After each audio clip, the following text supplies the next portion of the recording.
Hi kids, it's your granddad here. Happy Easter. I thought I'd make a little video for you today. I want to talk about a couple of things. Always, not always, but talk about a couple of things about when I was a kid. Tell you some stories.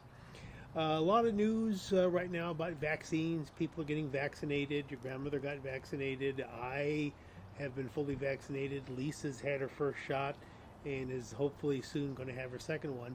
So a lot of vaccinations happening. Your mom and dad are going to be able to do that soon. So I want to tell you a story about vaccinations from when I was a little kid. And then I want to tell you a story about Easter, what Easter was like when I was a little kid. And I got a bunch of pictures I can include about that. So first, vaccinations. When I was a little kid, real little kid, and first started school, we had vaccinations, of course, for a lot of things, but we didn't have all the ones that we have today. So one of the ones that was particularly a disease that was a particular problem at the time was polio. Polio was a disease you would get, and it would paralyze people, paralyze children. I think it was mostly a children's disease, but if you got paralyzed from it, it could last all of your life. So that was a really bad disease. A vaccine was discovered by a gentleman named Jonas Salk, changed the world, and we were all to receive the vaccine for polio.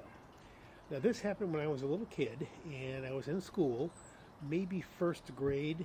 Your grandmother will remember this as well. You can ask her about it. But I was in first grade in Liberty Boulevard School over in Southgate in Los Angeles, and they all told us we were going to get the polio vaccine. So they took us down to the auditorium, we called it, the meeting room. They lined us up by class, and there were a couple of lines, and there were some nurses there, actual nurse uniform nurses, old-fashioned nurse uniforms, the white hat, the white stockings, the whole white shoes, the whole bit.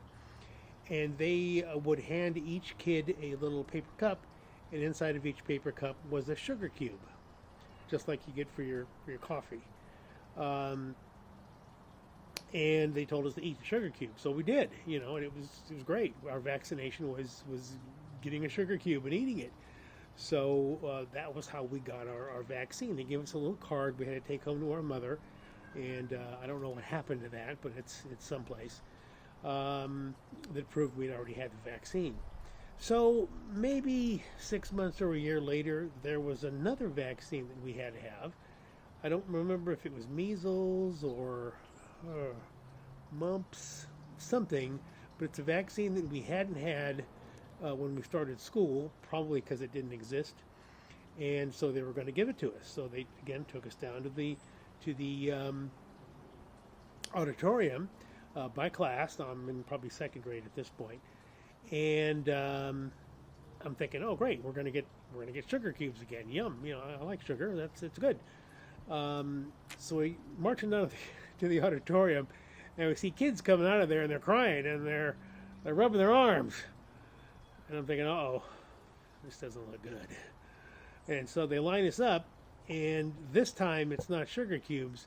This time it's a shot, okay? Now, when we got shots back in the day, I got my vaccination just Friday, and I'll tell you, I couldn't feel it at all. The needles are so thin, they're tiny, they're short, not a problem. I couldn't even feel it. I couldn't even feel them giving me the shot. Heard a little bit afterwards, but when they gave it to me, couldn't feel it. Zero. The shots they used to give us back in the 60s, man, let me tell you something. Those needles were square. Cheap government square needles. So they stuck us with the thing. Everybody immediately started howling and crying because that hurt. We got our shot. We went limping back to classroom on our arms, on our vaccinations. And then we had to go back and finish the day of school. But man, did it hurt. But that was then. Now, as I said, it didn't hurt at all. That's how they used to give it to us. I'll try to find some pictures of kids getting vaccines back in the 60s, the early 60s, 1960s, and show it to you, see what you think of it. Now, Easter when I was a little kid was not a big deal holiday to us. We didn't really do much. We certainly weren't a religious family. We didn't go to church or do anything like that. We didn't get a big Easter basket. It's not that we couldn't afford it. We just didn't do that. We always got a chocolate egg. And it was a chocolate egg, like a Russell Stover brand or worse chocolate egg, about 5 inches high, round, hollow. And it came in a box, and it came from Kress. S.H. Kress, which is a store that your grandmother will remember there in Huntington Park. And there was a lady there in the window of Kress. They had all these eggs stacked up, and there was like the shape of a ribbon across the front of it in chocolate.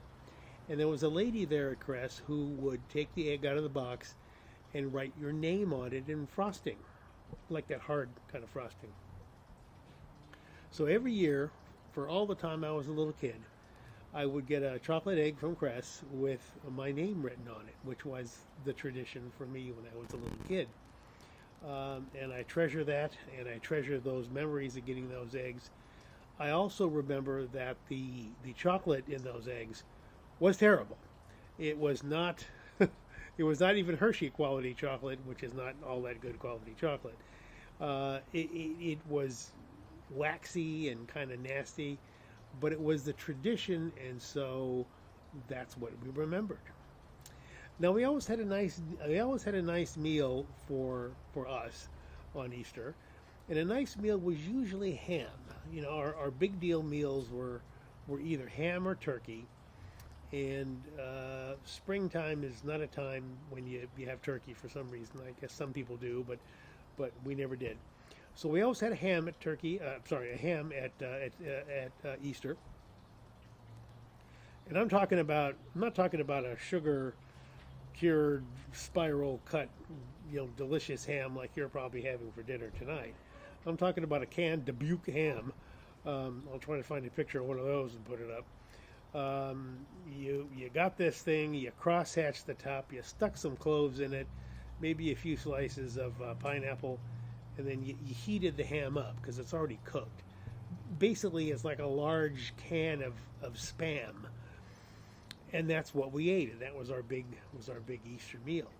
Now we almost always got dressed up for Easter, and I have a lot of pictures of me and my cousins dressed up when we were little for Easter, and sometimes me not dressed up but them dressed up. I'll include those for you to take a look at so you can laugh at those pictures because they're pretty funny. And that's what Easter was like for me as a kid. It was always a good holiday. It was always around Easter break, is what we used to call it. We got a week off from school like you did, so that was always a good thing. So, Easter is the beginning of springtime, and it's a time of hope and a good time. Look at the world around me right now. Look how pretty it is. So Easter's good. Hope you have a happy Easter. I hope you have a delicious meal. We're cooking lamb tonight for Easter, which is another traditional meal, one that we never had when I was a kid, though. I'll send you some pictures of that as it's cooking, and I'll report in. Hope you guys have a good Easter. We love you, and we miss you, and I hope that we're going to be able to see you soon. Talk to you later. Bye-bye.